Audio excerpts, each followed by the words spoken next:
and welcome to the Wayfaring Panda. I'm Annette. Today I'm participating in a YouTube hop with the Card Hoppin Group, and we have a hop once a month, and we have a theme, and then we usually have two techniques to choose from. So the theme for this hop is masculine, and the technique is we can do monochromatic or ombre. So to start my card, I'm going ahead and doing my sentiment very large. I cut it out on my brother's Scan and Cut, and this is actually going to be the background, and I cut the words out to go on top. I'm going over it with my Distress Embossing Daubers so I can emboss it.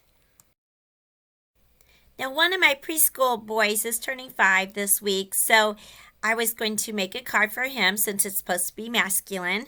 And also he likes wolves, so I knew I wanted to do a wolf card. My original thought was to do monochromatic and do all different shades of blue. But then I found out the day I was going to make the card, he said his favorite color was green. So, of course, I changed to green. And then I also saw a video of Jennifer McGuire doing ombre. Hers was a little bit different because she did like a variety of colors, but she did embossing and then faded out to light with a variety of colors. So mine's going to be more just all green and no white. So I decided to do the ombre instead of monochromatic, and I decided that the copper would look really good with the green. Now I'm getting ready to do the embossing on my card panel. And I'm just going over it with my embossing buddy so that the embossing powder only sticks where I stamp. Now, on Jennifer McGuire's video, she had used background stamps, but she said you could also use multiple stamps. And I think she did have that on some of the cards that she did. So I have some old stamps from Stampin Up. Actually, they're from 2001, so obviously they're not available unless you find them on a secondhand market. And I'm sure there's a lot of different like wolf type stamps, but whatever you have that goes with your theme. And I'm just going to stamp one stamp at a time and kind of put them over because I have a hard time seeing where I put VersaMark. So I'm going to stamp a few of the larger ones and then I'm going to emboss it. So the embossing powder I'm using is called Ranger Copper Embossing Powder, and I really like watching embossing powder melt, but these metallic ones are the most cool, I think, and especially as copper. I just think it's really cool how it melts, and it melts very fast. So I did the wolf heads, and then I had another stamp that had 2 small wolf heads. I did that one, and first of all, I forgot to go over it again with my embossing buddy, and then I remembered partway through, so I had a little bit more embossing powder I had to knock off before I melted it. And then after I did that, then I did the paw prints. And of course I'm speeding it up so you're not here forever watching my video. This is the happy birthday that I cut out, and to do ombre you do usually dark to light or light to dark. And it can be the same color in the same color family, or it could be colors that are complementary but going from dark to light. And I'm not really sure how you figure out which ones are complementary and doing the ombre. So I guess this is more monochromatic ombre that I'm doing. So Jennifer McGuire showed using a blending brush or a blending tool like the one I'm using, and then also using a stipple brush, or sometimes it's a I think called a stencil brush, but that way you could put it on lighter so you can have a lighter and darker one, because with the brushes, especially like these blending tools, it's hard to get it on real light. Then I just use my Nuvo Deluxe glue to attach my background for my sentiment to another layer that I cut out just to make it 2 layers thick.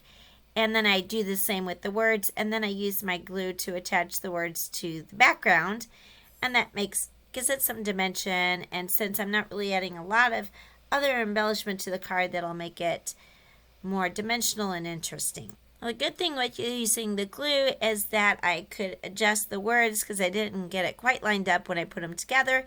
And also there was some white showing from the background, so I went over it with ink again just to make sure the white wasn't showing through so much.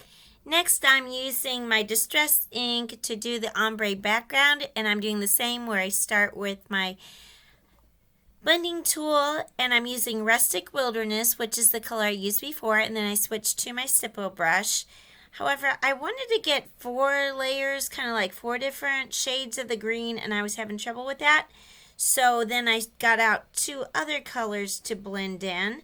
And unfortunately, I was pushing the card up, so some of this went off screen. So I switched to using pine needles on the top to darken it up, and then I used Shabby Shutters on the bottom to lighten it up. And then also my camera shut off. I guess I had filmed too long. So I also kind of dabbed off that really dark splotch that's near the bottom. And that kind of lightened it up because I wasn't able to do it with the blender brush. Now this was my first ombre card. So it didn't quite get the 4 different colors. Well, it did, but not as smooth of a blend as I would have liked. But I know a lot of card makers, including me, we try to go, oh, it's not perfect. But I have to tell myself, I'm giving this to a 5-year-old. It doesn't really matter, and the person that you're giving it to doesn't know what you had in your mind. So although it didn't turn out quite the idea I had as far as the ombre goes, I still think you can see different shades of green, and I still think it looks good even though it's not quite the perfection that I wanted. First, I add some glue to my card base that I'm going to attach it to, and then I realized I was going to do some embellishments. So then I used my hole punch, my small one, to punch holes on the corners, and then I add some decorative brads, which are kind of copper colored, just for an extra embellishment. And I think these are from Tim Holtz. I'll put a list of all the products that I'm using in the description below. Some of these will be affiliate links. They don't cost you anything extra to use, but I do get a small commission from any sales that the links generate, and that helps support my website and YouTube channel. Also, this is part of a hop, so I'll have a list of all the participants in the description below. Please hop along to the next person on the hop for some more inspiration on making ombre and monochromatic cards, and also making masculine cards. I want to thank you so much for watching. If you liked the video, please give it a like. And if you're not already a subscriber, I'd really appreciate if you can subscribe to my channel. Thank you, and have a wonderful day.